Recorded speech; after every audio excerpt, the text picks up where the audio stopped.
गुरुजी ने क्या उदाहरण दिया कि भाई दो बैल हैं किसान के पास, एक बैल तगड़ा है, दूसरे को चारा नहीं चलने दे रहा, तो किसान क्या करेगा? उसके पास दो तरीके हैं। या तो उस बैल को, जो बैल ज्यादा खूंखार है, मारता है, पीटता है, उसको दूर बांध देगा। दूर बांध देगा तो वो दूसरे बैल को नुकसान नहीं करेगा। या फिर जो बैल जो तगड़ा है, उसकी खुराक किसान कम कर देगा। खुराक कम कर देगा तो थोड़े दिनों में कमजोर हो जाएगा, तो फिर वो मारना भूल जाएगा। तो यदि हम दूर हो गए तो दूर होने से बात नहीं बनेगी, क्योंकि मन नहीं मरता, वो तो दूर होकर इच्छा करेगा। हमने तो विधान के अनुसार चलना है, हमने संयम रखना पड़ेगा, मालिक के विधान अनुसार चलना पड़ेगा। तो हमने वासना को कम करना पड़ेगा, इच्छाओं को कम करना पड़ेगा। नहीं, मन की इच्छा कभी समाप्त नहीं होती कभी भी। तो अब क्या है, और आगे बढ़ना पड़ेगा हमने। अब जैसे हम पूज्य गुरुदेव भगवान को, विशेषकर सभी साध संगति से जुड़े सत्सेवक भाई बहन, संडे को बड़ी भोग की आरती के साथ भोग लगाते हैं। और संडे को माता बहनों की इच्छा होती है कि हम गुरुजी के लिए 2-4 मिठाई बनाएं और कोई बढ़िया बढ़िया आइटम बनाएं अपने भगवान के लिए। श्रद्धा भाव से बनाती हैं माता बहनें, और 4-5 प्रकार के या 10-15 प्रकार के व्यंजन परमेश्वर के आगे रख दिए जाते हैं, भोग लगाया जाता है। फिर हम क्या किया करते थे? फिर भोग लग गया तो भोजन तो खाना ही है। फिर वो भोजन हमारे सामने वो अलग अलग वो परोसा जाता था। कचौड़ी अलग, पकौड़ी अलग, उतना ही एक्स्ट्रा और भी तो बनता था भंडारे में। और एक्स्ट्रा भी बन रहा था। तो सारा आइटम अलग अलग डाले जाते थे, एक एक पीस, 2-2 पीस, जैसे भी हैं उस थाली में। और हम क्या करते थे? हर एक का अलग अलग टेस्ट लेते थे। पहले कचौड़ी खाई, फिर पकौड़ी खाई, फिर नमकीन खाई, फिर बूंदिया खाए, फिर कोई, अब हमारे एक भगत जी हैं जयपुर में, वो तो बताओ मिर्ची की बर्फी बना देते हैं। मिर्ची की खाएंगे? हाँ, सब्जी बनती है उसकी। हाँ, पता नहीं वो काहे के परमल की बनाई, काहे की बनाई तो थी वो परमल की। अब वो हरा हरा लगा तो मैंने सोचा भगत जी मिर्ची की बर्फी बना दी तुमने, बड़े कमाल के कारीगर हो। बताया भगत जी परमल की ऐसे ऐसे बनती है, यूट्यूब पर देखा था। मैंने कहा ठीक है। तो सबका हम क्या करते हैं? अलग अलग टेस्ट लेते हैं। लेते कि नहीं लेते? हमें ज्ञान नहीं था। हम क्या कर रहे थे? वो टेस्ट हम दे किसको रहे हैं? काल को, मन को दे रहे हैं ना। सूक्ष्म रूप में मन अपनी खुराक जमा कर रहा है अलग अलग प्रकार की, वो भी प्रसन्न है, लेकिन हम ठगे जा रहे हैं। ठीक है जी। और इतना ज्यादा खा लेते थे जिसकी आवश्यकता नहीं थी, क्योंकि सारे आइटम एक एक तो खाना ही पड़ेगा। अब उतनी आवश्यकता पेट को है नहीं, लेकिन जबरदस्ती ठूस रहे हैं, खा रहे हैं। संयम नहीं हो रहा ना, भगवान का विधान टूट रहा है। अब क्या करना है भाई बहनों ने? ठीक है, कभी महीने में, 15 दिन में, 20 दिन में या सप्ताह में, जैसे भी आप बड़ी भोग की आरती के साथ भोग लगाते हो, चाहे अपने घर पर, चाहे साध संगति में, क्योंकि नियम तो हर जगह समान रूप से लागू है। अब हमने क्या करना है भाइयों और बहनों? हमारे भोजन पानी का सिस्टम तो वही चलेगा जो हम रोजाना कर रहे हैं। ठीक है, अगर मैंने एक टाइम खाना तो एक टाइम ही खाना है। अच्छा, ये एक टाइम खाना सबके लिए जरूरी नहीं है। कहीं ये हो जाए कि लो जी ये तो सबके लिए नहीं। मान लीजिए कोई मजदूर आदमी है, बड़ी मेहनत करता है, खेत में काम करने वाला कोई अपना जो है किसान भाई है, उसको तो बड़ी मेहनत करनी पड़ती है। वो 2 टाइम खाओ, सुबह भी खाओ, शाम को भी खाओ। आवश्यकता है नाश्ता भी करो, लेकिन पहले की तरह पेट मत भरो, संयम तरीके से खाओ। जितनी आवश्यकता उतना खाओ कि धंधा करते समय दिक्कत ना हो और भजन करते समय दिक्कत ना हो। संयम से खाओ, भले दोनों टाइम खाओ। और जिसको लगता है कि मेरा तो एक टाइम से काम चल रहा है, तो बहुत अच्छी बात है। अरे जब शेख फरीद दिन का 10 ग्राम अनाज खाकर 12 साल तक जिंदा रह सकता है, 12 साल तक गोपीचंद भर्तरी आधा अधूरा भोजन खाकर जीवित रह सकते हैं नकली भक्तियों में, उस नकली भक्ति में, नकली गुरुओं की शरण में, तो हम तो साक्षात परम ब्रह्म परमेश्वर कबीर देव सतगुरु रामपाल जी के भगत हैं, उनके चरणों में हैं। हमें सत भक्ति प्राप्त है। हमारा कैसे बाल बाका हो जाएगा?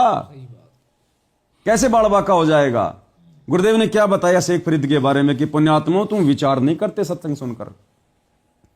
12 साल तक कोई भी आदमी दिन में मात्र 10 ग्राम अनाज खाकर जिंदा नहीं रह सकता। उसको भगवान ने जिंदा रखा, उसकी भक्ति भाव को देखकर, उसकी श्रद्धा को देखकर। कुएं में शेख फरीद ने कैसी मीठी बोली बासा, तुम चुन चुन कागा खा ली और मेरे हाडों पर का मासा। अब देखो कितनी प्यारी आत्मा, परमात्मा के लिए शरीर की परवाह नहीं की, क्योंकि वो भगवान के लिए निकली थी। अब जैसे 12 साल और ये अन्न खावा, वो जीवित रह सकता है, लेकिन परमात्मा के नाम पर आश्रित था, तो उसकी लाज कबीर साहब रखते हैं। क्योंकि उसका मकसद क्या था? अगर मैं ज्यादा अन्न खाऊंगा तो मैं साधना नहीं कर पाऊंगा, मुझे विकार सताएंगे, मुझे आलस्य सताएगा, मुझे निंद्रा सताएगी, मैं भक्ति क्या खाक करूंगा, अल्लाह का दर्शन नहीं कर पाऊंगा। मकसद उसका भक्ति को लेकर था, और वही मकसद आज आप और हमारा है। भाई दुनिया तो खाती है, हम त्याग रहे हैं उल्टा। किस लिए? भक्ति सफल करने के लिए, परमात्मा को प्रसन्न करने के लिए। शरीर स्वस्थ रहेगा तो हमारा मन स्वस्थ रहेगा, और मन स्वस्थ रहेगा तो बड़ी भक्ति बनेगी, बड़ा अच्छा बनेगा हमारा। पेट भरा हुआ है, गैस आ रही है, हम कहां से सुमन कर लेंगे? दूसरों को भी डिस्टर्ब करेंगे हम। शर्म के मारे गैस नहीं निकालेंगे तो शरीर में नुकसान होगा, तो नुकसान ही नुकसान है हमारा। तो अब हमने क्या करना है? रोजाना कितना तो हमने भोजन संयमित होकर खाना ही खाना है। कोई 1 बार खाओ चाहे 2 बार खाओ, जिसकी जैसी परमात्मा दया करे, जिसको जैसा समझ में आए। अब पहले की तरह हम जब भी गुरुदेव भगवान को बड़ी भोग की आरती के साथ भोग लगाते थे, सप्ताह में, 15 दिन में, 1 महीने में, तो कई प्रकार के आइटम बना के हम रख देते हैं मालिक को, फिर वो सब खाते थे हम। अब सबसे पहले तो हमने ये करना है, भले आप अपनी श्रद्धा अनुसार चाहे 20 प्रकार के आइटम बनाओ अपने भगवान को भोग लगाने के लिए, ठीक है जी, लेकिन एक्स्ट्रा मत बनाओ कि बाद में खा लेंगे एक आइटम। उतना ही बनाओ जितना गुरुदेव भगवान को भोग में रख रहे हैं। अलग से खाने के लिए हमारे पास में 1 पीस भी नहीं होना चाहिए। 1 कचौड़ी बना दी, 2 बर्फी के पीस बना दिए, 4 जलेबी, कुछ भी बना दिया आपने, इस प्रकार से बनाओ केवल गुरु जी को ही भोग लगे, उसमें से हमको अलग से खाने को ना मिले। और जब गुरु जी को भोग लग जाए उसके बाद में वो जो भी भोजन का सामग्री है, चाहे 20 आइटम है, हमने उन सबको आपस में मिक्स कर देना है। एक दूसरे के टेस्ट का पता ही नहीं लगने देना कि कचौड़ी का टेस्ट कैसा है, पकौड़ी का कैसा है, जलेबी का कैसा है। उन सबको हमने मिक्स कर देना है। मिक्स कर दिया, मालिक के प्रसाद को मिक्स कर दिया, सारा सब टोटल। चाहो तो हलवे को अलग रख सकते हो, बाकी सारा रोटी, कचौड़ी, पकौड़ी, सब्जी, सलाद जो भी है सबको मिक्स कर दो, ठीक है। हलवे और में कोई टेस्ट नहीं होता। हाँ, क्योंकि हलवे के अंदर वासना नहीं होती है, ये मालिक का विधान है। हलवे में वासना नहीं होती क्योंकि हलवा परमात्मा को भोग लगता है, ठीक है जी। सबका बन गया। और जिस समय हम भोजन खाने बैठे, मात्र प्रसाद रूप में हमने थोड़ा थोड़ा लेना है, केवल प्रसाद रूप में। और जब हम उसको प्रसाद रूप में मिक्स करके खाएंगे तो वो वासना नहीं बनेगी, फिर उसकी वो पापनाशक ही रहेगा। जैसे परमात्मा चारों युगों में आते हैं, बहुत गहरा उदाहरण है, बहुत गहरे उदाहरण देते हैं परमात्मा, लीलाएं करते हैं। क्योंकि देखो, आज से पहले गुरुदेव ने सत्संग नहीं किए। आज से पहले 3 युगों में गुरुदेव ने केवल सत्संग तैयार किए। आज हमें समझाने के लिए, हमें समझाने के लिए उन घटनाओं को जन्म दिया। वो सत्संग परमात्मा ने तैयार किए आप और हमारे लिए, जो आज हमारे काम आ रहे हैं। गुरुदेव भगवान ने एक सत्संग में कहा भी है कि आज से पहले केवल थ्योरी तैयार की गई, थ्योरी बनाई गई, और प्रैक्टिकल अब, यानी वो चीजें अब लागू होंगी, एप्लीकेबल होंगी, हमारे ऊपर लागू होंगी। वो हमारे लिए किया भगवान ने, वो पापड़ बेले सारे। तो जैसे परमात्मा द्वापर युग की कथा सुनाते हैं, पांडवों का यज्ञ सफल नहीं हो रहा था, सुदर्शन जी के पास गए। सुदर्शन के बस की बात नहीं थी किसी का यज्ञ सफल करना, और ना परमात्मा चाहता था कि मेरे भगत के ऊपर भार चढ़े, क्योंकि पांडवों के ऊपर तो बहुत भयंकर पाप था महाभारत के युद्ध का, और जो उनका भोजन खाता था पाप उसके ऊपर लगता। अपने भगत को बचाने के लिए परमात्मा ने प्रेरणा कर दी, वो तो कहीं भगत भाइयों से मिलने चला गया। उधर से भगवान ने उनका यज्ञ भी सफल करना था, क्योंकि मालिक ही सबके कार्य पूरे करता है। तो भगत सुपथ सुदर्शन का रूप बना के खुद कबीर साहब बैठ गए, जो करुणा में ऋषि के नाम से द्वापर में आए हुए थे। उधर से पांडव आए, श्री कृष्ण जी आए, जैसा भी वो कथा हमने पढ़ रखी है, भगवान को प्रसन्न करके ले गए। अब दुनिया को तो वो भिखारी सा दिखाई दे रहा है, सुदर्शन दिखाई दे रहा है, फटे पुराने कपड़े, कई दिन से नहाया नहीं, दाढ़ी बाल बढ़े हुए, पैर में जो है टूटे हुए जूते चप्पल, बिल्कुल ऐसा दिखाई दे रहा। लोग उसको देख के हंस रहे हैं, ये बजाएगा शंख। ठीक है जी, वहां चले गए, परमात्मा को आसन दे दिया गया, बैठा दिया गया। अब द्रौपदी ने क्या सोचकर भोजन बनाया था बढ़ाई कराएगा कि आज ऐसे व्यंजन बनाऊंगी ये महात्मा उंगली चाटता रह जाएगा, स्वाद लेगा कि ऐसा भोजन मैंने कभी खाया नहीं। अब द्रौपदी को यह पता नहीं था कि उंगली जब वो चाटी जाती है तो काढ़ लेता है वो टेस्ट काढ़ लेता है। अब सुदर्शन तो नहीं था ना वहां पर, सुदर्शन रूप में परमात्मा थे, और मालिक के ऊपर तो कोई वासना काम नहीं करती, चाहे कचौड़ी अलग खाओ, चाहे पकौड़ी अलग खाओ, चाहे जलेबी खाओ। लेकिन आप और हमें समझाने के लिए, वर्तमान में भोजन पर संयम रखवाने के लिए भगवान ने वो लीला की। तो द्रौपदी के मन में क्या था कि 10 जगह मेरी बड़ाई करेगा, और ऐसा भोजन ना कभी देखा ना कभी खाया, और मेरी बड़ाई करेगा। वाह, द्रौपदी ने क्या भोजन खिलाया। मालिक तो अंतर्यामी थे, उसने बनाया। अंत में परमात्मा ने क्या किया, आवश्यकता के अनुसार, सारे को नहीं छेड़ा, आवश्यकता के अनुसार कि जिससे मेरा पेट भर जाए, क्योंकि वो संयम से भोजन खाता था सुदर्शन। आप और हमारे इतना 2-2 टाइम नहीं लपकता था, वो संयम से भोजन करता था। उसने नियम बना रखा था अपनी भक्ति के लिए, वैसे नहीं कि मेरा भजन सफल हो, मुझे नींद ना आवे, वासना ना सतावे। वो जो भी भोजन होता था उसके अलग अलग सबको मिक्स कर लेता था, उसका नियम था सुदर्शन का। वही परमात्मा ने की लीला, और उसके 5 ग्रास बना लिए, लड्डू जैसे, मतलब उसके 5 भाग बना लिए कि भैया बस इसमें मेरा काम तमाम हो जाता है। वही लीला की भगवान ने, और 5 ग्रास परमात्मा ने खा लिए। द्रौपदी देख रही थी, द्रौपदी के मन में दोष आ गया ना। अब देखो, इसमें 2 बातें हैं। अब ऐसा करने से क्या होगा, एक तो भोजन बनाने वाले के, भोजन करवाने वाले के जो है वो कर्म नहीं बिगड़ेंगे। भले हम भगत हैं, हमारे घर पे कोई भगत जी आ गए तो हमारी भी इच्छा होती है कि बहुत अच्छा भोजन बनाएं, हैं, बहुत अच्छा भोजन बजाएं, कोई कमी ना रह जाए। तो ये भी हमारी कमजोरी है कि ये मेरी प्रशंसा करे, वैसे ना करे तो भोजन खा के मन ही मन में करे कि यार बहन जी ने सब्जी बड़ी अच्छी बनाई। अरे भगवान ने बनवाई, बहन ने क्या खाक बनाई। तो हमने प्रशंसा भी नहीं करनी उसकी, और भोजन में अगर कोई वो कमी है तो हमने उसकी कोई जो है मतलब कि बुराई भी नहीं करनी। जैसा मिल गया वैसा हमने खा लिया। वो भी भगवान ने परीक्षा ली है। हाँ, वो भी मालिक की परीक्षा समझो। देखिए भोजन में व्यस्त है कि भोजन के लिए आया है, भोजन में टेस्ट ढूंढ रहा है, भक्ति में टेस्ट ढूंढ रहा है।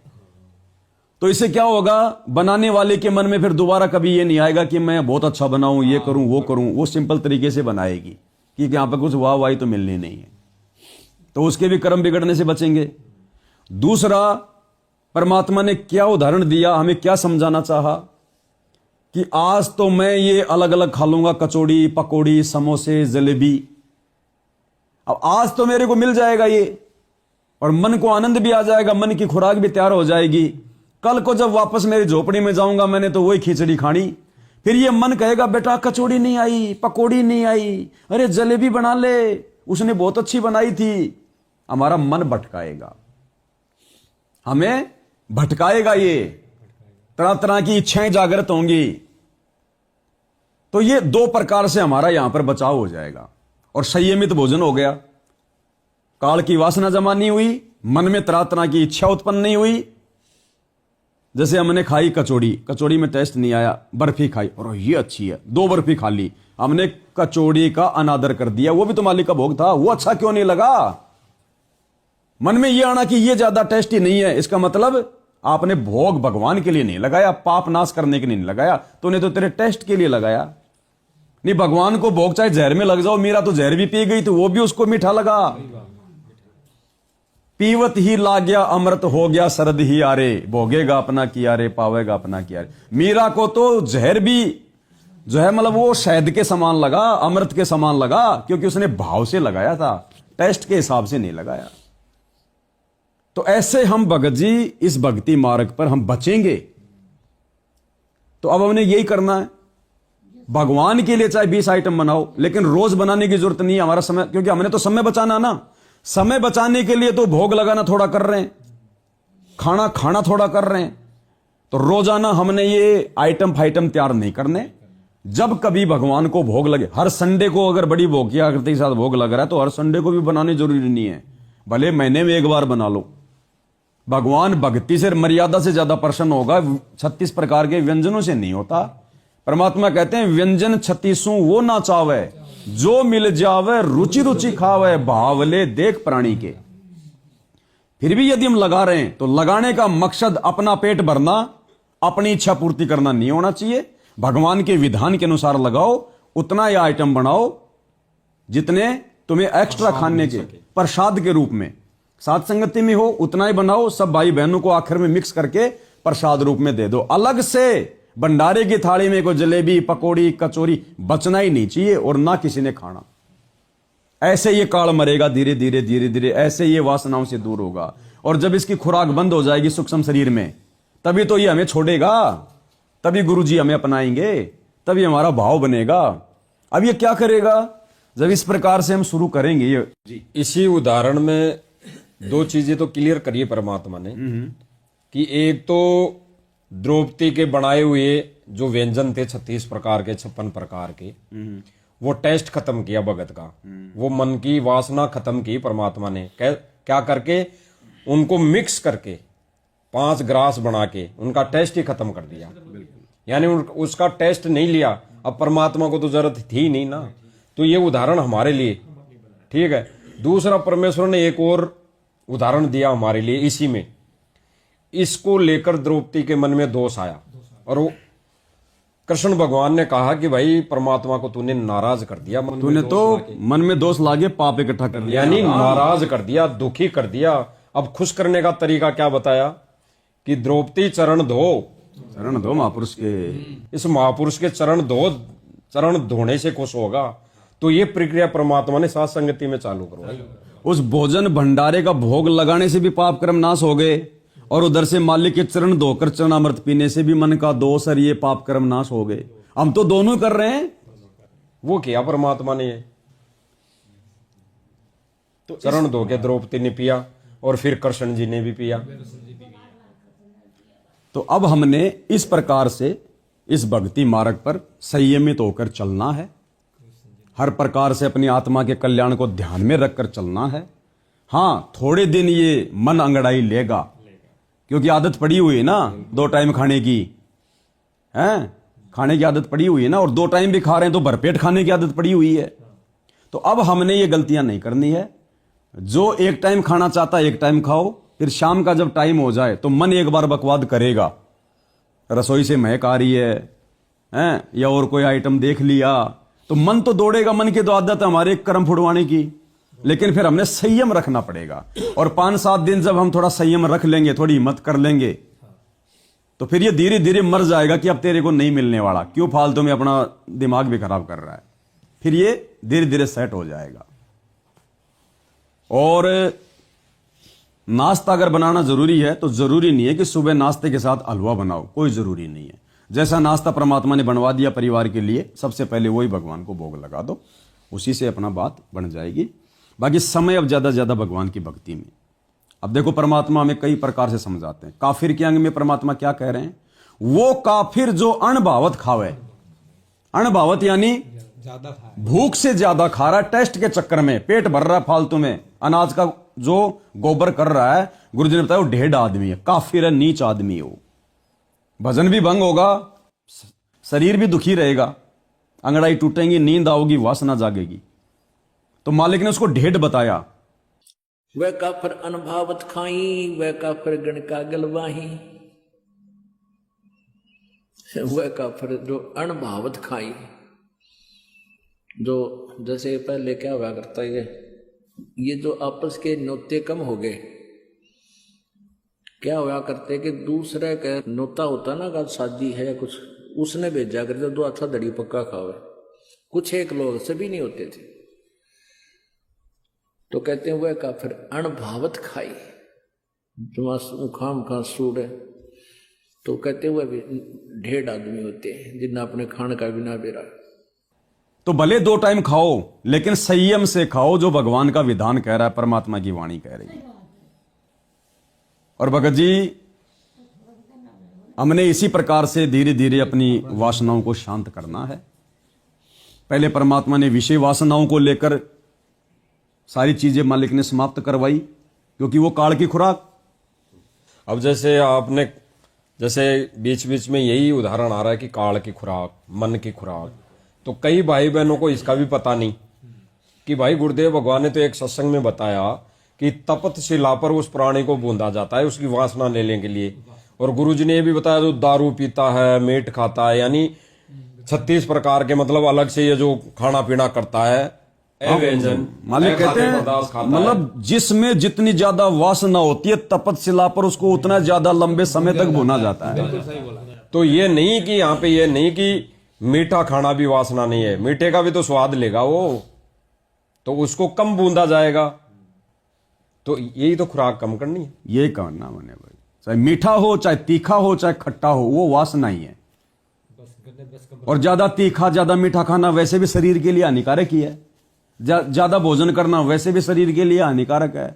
और गांव में तो कहावत है कि ज्यादा खाता आदमी मर जाए, कम खाता नहीं मरेगा।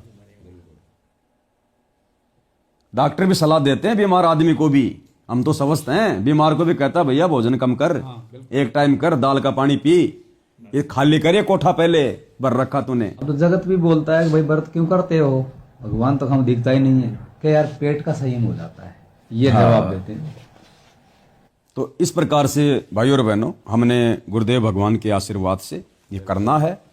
और दूसरे भगत भाई बहनों के घरों पर हम जाएं, मान लो कभी परमात्मा दया कर दे, कोई सेवा है, दूसरे भाई बहनों के घरों पर यदि हम चले गए, तो वहां भी भगत भाई बहनों ने इसी प्रकार से, भोजन बनाने वालों ने भी संयम रखना है। ये नहीं कि लो जी भगत जी आए, आज तो खीर बना लो, आज तो दही बड़े बना लो, आज तो हलवा बना लो, पूरी बना लो। उस भगत के आने के उपलक्ष्य में स्पेशल नहीं बनाना, वरना फिर भोग तो लगाओगे भगवान को, फिर वो भगवान को समर्पित नहीं होगा, क्योंकि तुमने भगवान को ध्यान में रख के नहीं बनाया, तुमने भगत को ध्यान में रख के बनाया है। बनाओ तो भी भोग के लिए, केवल भोग जितना ही। हाँ, मालिक को लगाना है तो बना लो, लेकिन किसी भगत के आने की खुशी में स्पेशल बनाना नहीं। जैसा तुम खा रहे हो वैसा ही उसको खिलाओ। और ना हमने वहां जाकर कि लो जी भगत जी ने 4 आइटम बना दिए, खा लो आज, तो आदत फिर ऐसे बिगड़ जाएगी।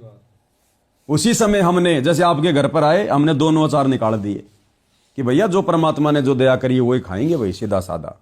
दास तो यहां तक प्रार्थना करेगा, रोटी को चोपड़ो भी मत भाई, रोटी को चोपड़ के मत खाओ, घी की भी वासना जमा हो रही है। और रोटी पर, हाँ, गुरु भगवान को तो चोपड़ के खिलाएंगे, वो ही प्रसाद रूप में खा लेंगे। अपने लिए हम जो बना रहे हैं, सादा रोटी बाजरे की हो चाहे गेहूं की हो, रोटी को भी चोपड़ना छोड़ दो, काल को बिल्कुल मारना है, बिल्कुल। अरे वो घी हम खा के क्या करेंगे, काल की वासना बनेगी और वो गोबर बनेगा। और वो घी अगर भगवान की हवन में डलेगा तो हमारे पुण्य बनेंगे, ज्योत जलेगी भगवान की। सही बात भाई, महीने में अगर हम रोटी चौपड़ रहे हैं, एक भगत के समय कम से कम भी नहीं तो 250 ग्राम घी आ जाएगा। अरे 250 ग्राम की तो 2.5 दिन ज्योत जलेगी परमात्मा की, हमें कितना पुण्य मिलेगा। और वहां खा के हमने उसका गोबर करना है। सत्साई भाई और बहनों, बिल्कुल मालिक की दया, मालिक की मेहर, मालिक की रजा। और भाई और बहनों, आज के इस संदेशे पर भी आप किसी भी भगत भाई के ऊपर मत जाना, यानी किसी भी भगत भाई की कही हुई बातों पर अमल मत करना। देखा देखी नहीं। कैसे देखा देखी? जो भी प्रमाण बताए, जो भी प्रमाण बताए गए, कोई उदाहरण दिया गया गुरुदेव भगवान के सत्संगों को लेकर, उस पर विचार करना गहनता से। अन्यथा अगर सोचोगे कि इस भगत ने कह दिया आज तो बिल्कुल ठीक है, तो रह नहीं पाओगे, वो रह नहीं पाएगा। केवल माध्यम किसको बनाना है? गुरुदेव को, ज्ञान को, सत्संग। गुरुदेव को माध्यम बनाएंगे, सत्संग को माध्यम बनाएंगे, तो हम इस विषय पर गहनता से विचार करेंगे और अमल कर पाएंगे, अन्यथा नहीं। क्योंकि भाई और बहनों, समय आता है, वो ठीक का समय आता है, तब परमेश्वर ये दया बगसते हैं, रजा बगसते हैं संदेशा देने की। और बिल्कुल ठीक है, क्योंकि गुरुदेव भगवान ने जो भी उदाहरण दिए पहले, जैसे अभी द्रौपदी वाला जो उदाहरण दिलवाया परमात्मा ने, बिल्कुल सही है। नहीं तो परमात्मा उनको अलग अलग भी जो व्यंजन थे अलग अलग भी ले सकते थे भोजन में। ये उनका मतलब लेके उनका स्वाद भी चख सकते थे, यानी 56 प्रकार के जो भोजन थे उनको 56 बार वो खा सकते थे, लेकिन परमेश्वर ने विधान तोड़ा। किसका? उस स्वाद का। सांसारिक विधान तोड़ा, परमेश्वर ने वो हमारे लिए करके बताया। अपना विधान। बाकी परमात्मा को तो कोई स्वादगार उनका वो था ही नहीं जिक्र।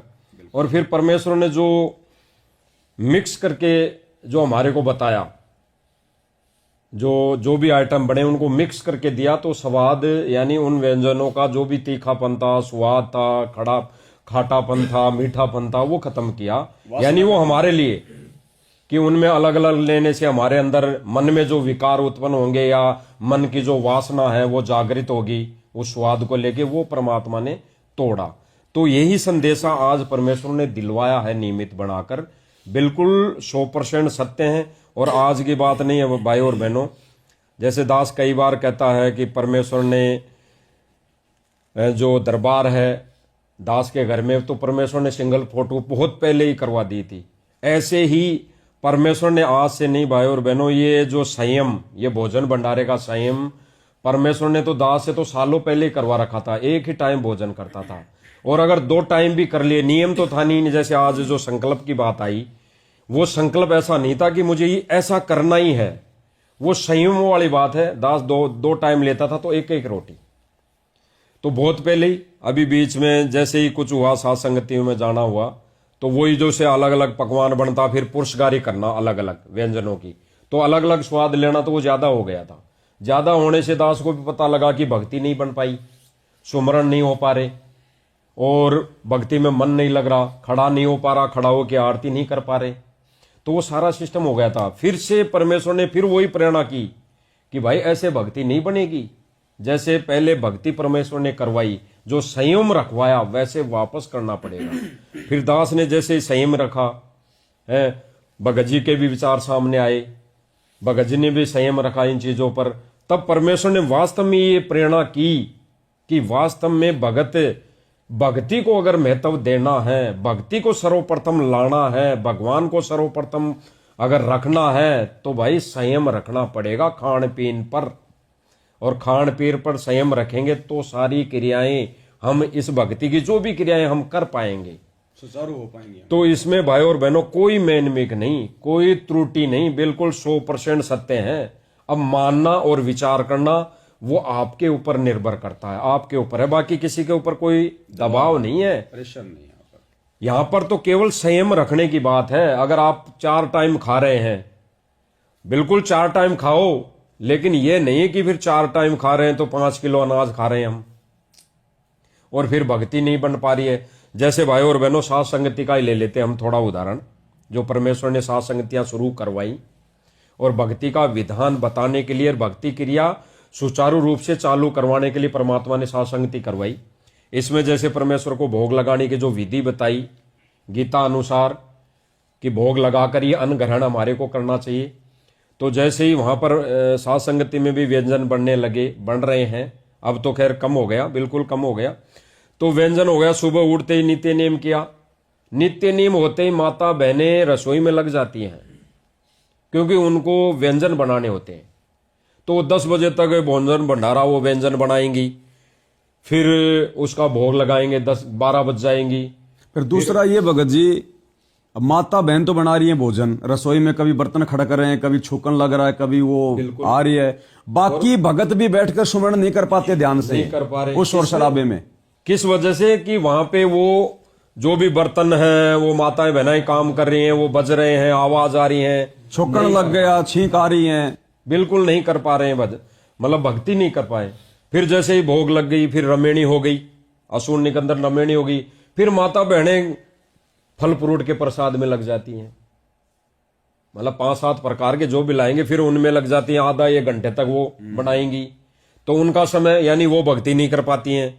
फिर जो भगत बैठे हैं वो भी नहीं कर पाते हैं। तो सुबह का शाम का नाश्ता तो परमात्मा के दया से यदि हम मालिक से माफी मांग के साइड में कर दें तो ही ठीक है, सुमरण को ज्यादा महत्व दें। फिर भोग लगाते लगाते 4-5 बज गई, फिर संध्या आरती, फिर संध्या आरती का समय हो गया।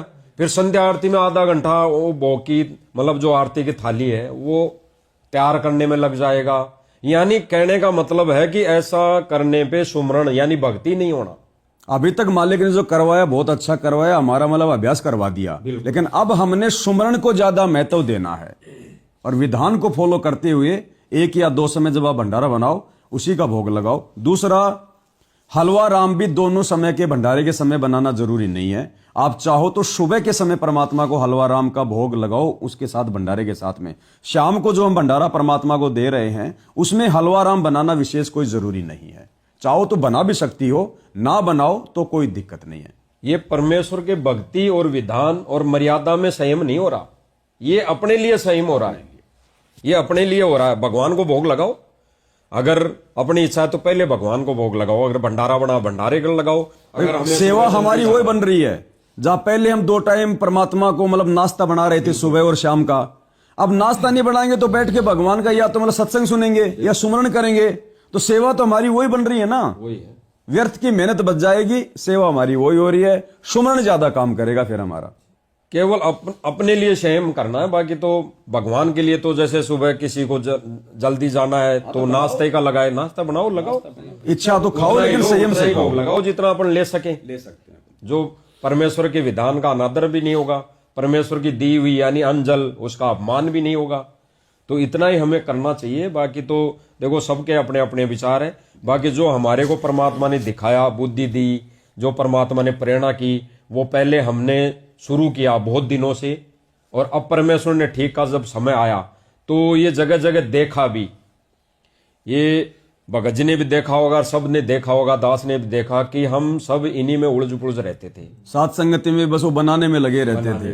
तो साध संगति तो माध्यम परमात्मा ने कई बार बुलवाया भी है कि साध संगति जो भी होती है कहीं पे भी होती है, कहीं पे भी भगत भाई बहन हम इकट्ठे होते हैं तो वो खाने के लिए नहीं होती, वो केवल भगवान की महिमा करने के लिए होती है, और उसमें केवल अपने संयम यानी शरीर के लिए, केवल उसके लिए हमने भगवान को भोग लगा के जो भी खाना पीना है वो करना है, बस इतनी सी बात है।